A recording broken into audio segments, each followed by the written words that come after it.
Right, so here we're talking about the old remote military march. I talked a little bit about rucksacks here in the last video.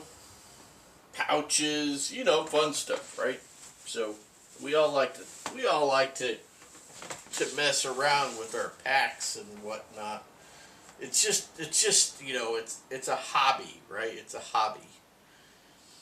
It's a hobby, and sometimes it can be an expensive hobby. But it's something to do that keeps your mind going, and you're not getting into trouble, right? You're not out drinking at the bar, getting in bar fights. So, anyway, we'll talk about. We don't need to talk about that. Let's talk about something constructive, right? Put this over here, get it out of the way, because it's got a timer. It'll start squalling and let me know when it's up. Coffee.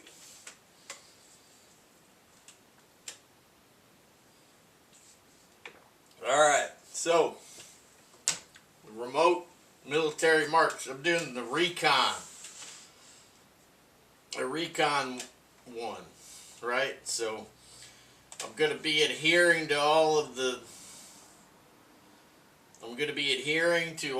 the the military march checklist with the ruck, the weight, and so forth. But then it's going to be the recon version, which will be an overnighter, which means I go out and I'm set up to do the recon, and then the next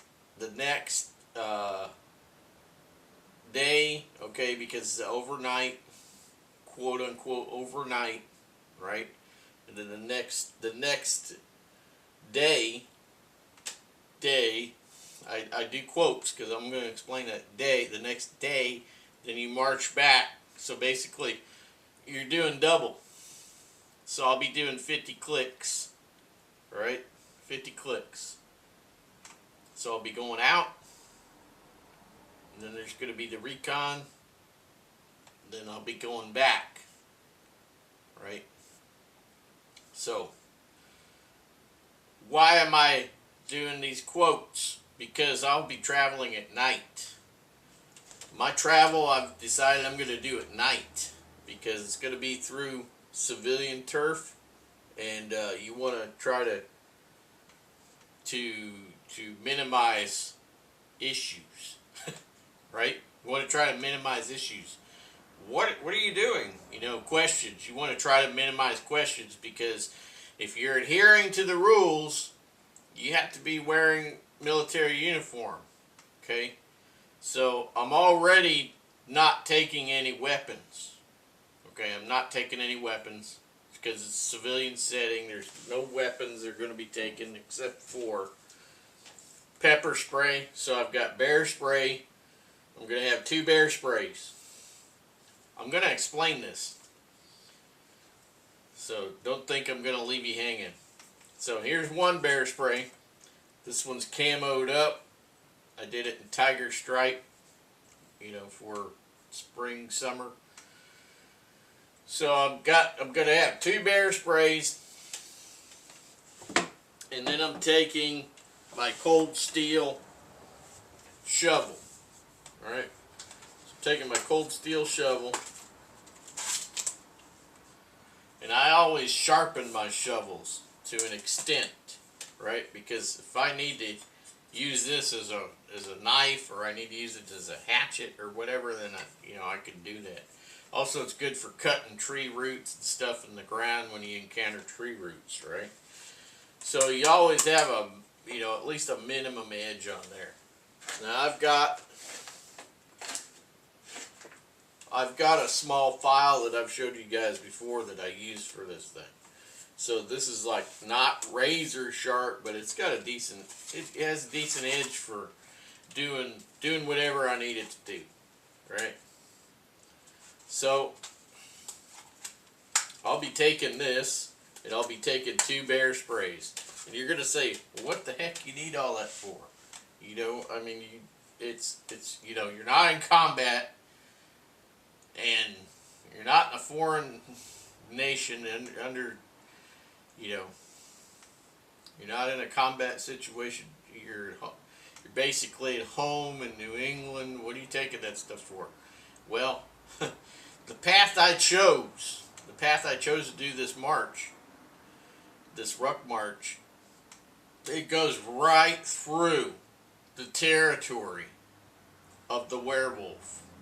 You guys, you can laugh all you want. Go ahead. I don't care. I'm the one that saw it. I and another, we saw it. So, I had somebody with me in the truck. We're cruising down the road. Saw the werewolf, man. I mean, it was right there. It's from here to that wall. Closer.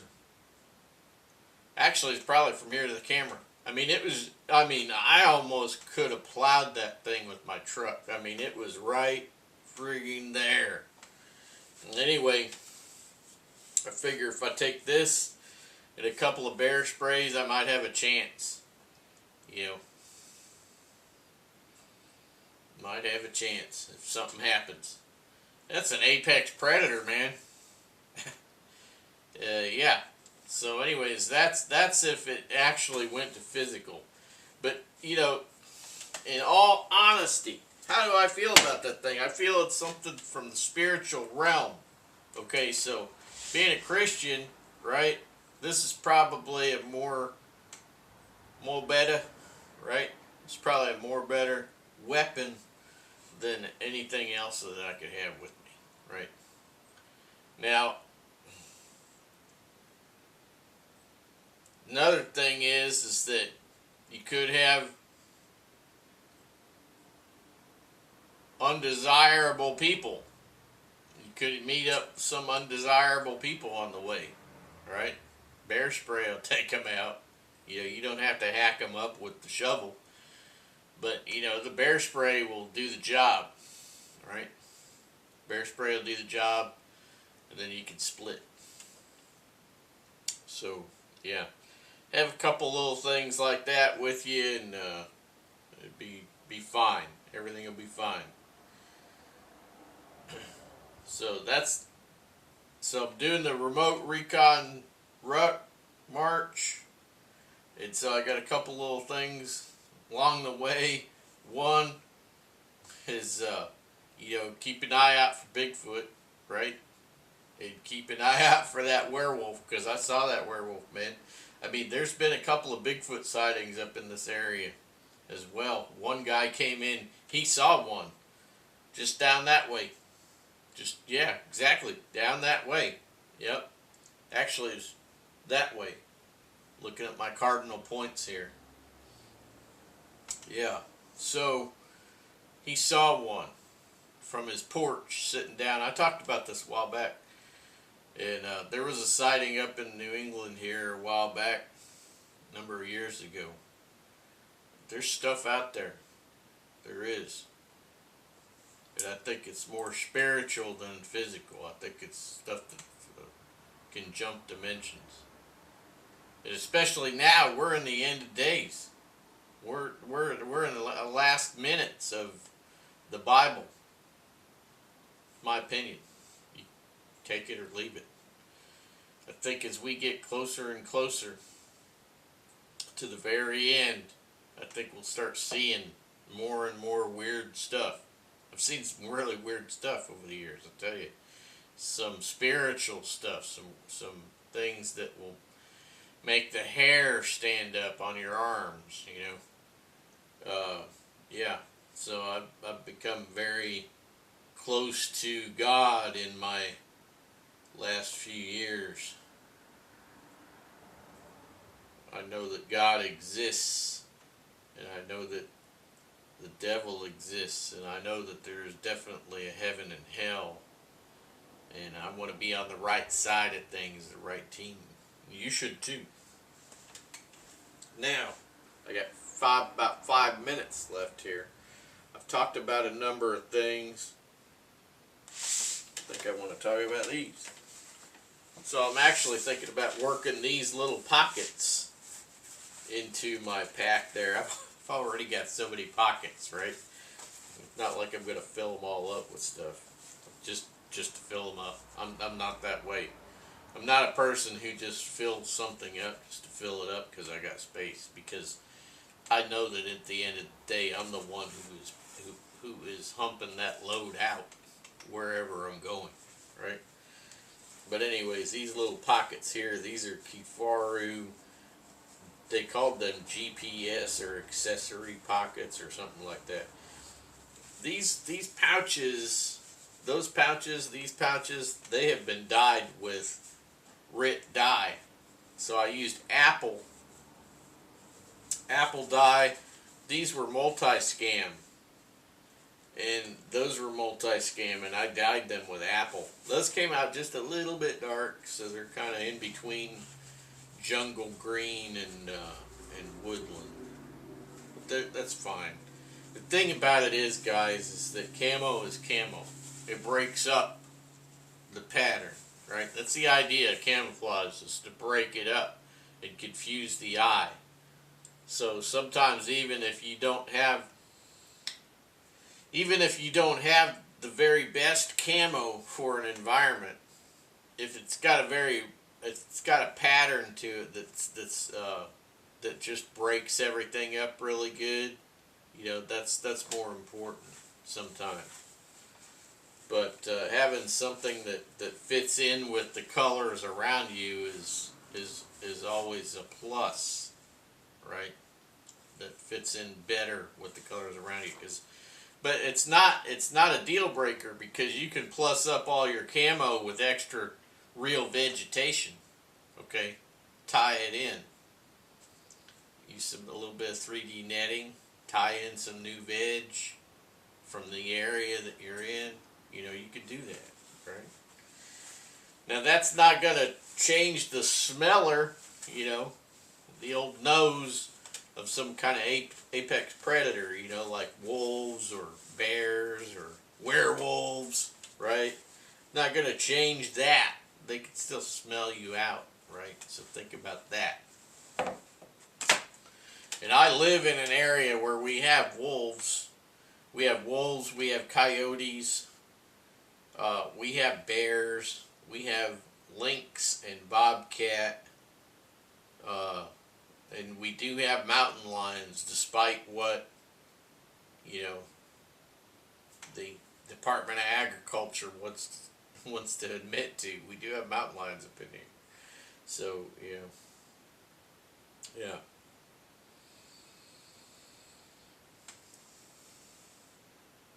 Well, I talked about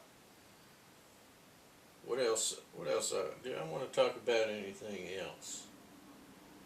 Well, can't really think of anything else at the moment. I did want to talk about the packs a little bit. I want to talk about pouches a little bit. I want to talk about the old Brewer Explorer survival knife a little bit. Great knife, guys. Yeah, especially for that era, it was really good. A really good knife. My original Commando version, I used the heck out of that knife. Never had an issue, ever. Running out of time before this thing squawks. I'm going to cancel here. So I've got about a minute left. So, yeah, I'm going to take the Coleman 502. I'm going to fill the tank on it with white gas. I'm going to take that. I'll have a couple of meals in the other sustainment pouch over there on the other side. I'll have some open and eats in Ziploc in my. I'll have the Tiger Stripe bongo gear pouch. I'll have that set up as a chest bag. That'll be on my person. Yeah. Not sure if I'm going to take the whole belt kit, though. I don't really need that. But unless they say, yeah, you got to take a belt kit. Okay, then I'll take a belt kit. But I remember they said specifically that you had to wear a military uniform. You had to have ruck with a certain amount of weight. Those things were the key elements. Didn't say anything about belt kit that I saw. If there is a belt kit, and the guys that put on the remote military march, you know, if there is a belt kit, email me. Tell me I gotta wear it. Yeah, you gotta wear a belt kit with that. Okay, put it on. But I'm gonna do this. Why am I doing this anyway? Well, something fun to do, and you know, maybe my last hoorah, right? This may be the last hurrah for me.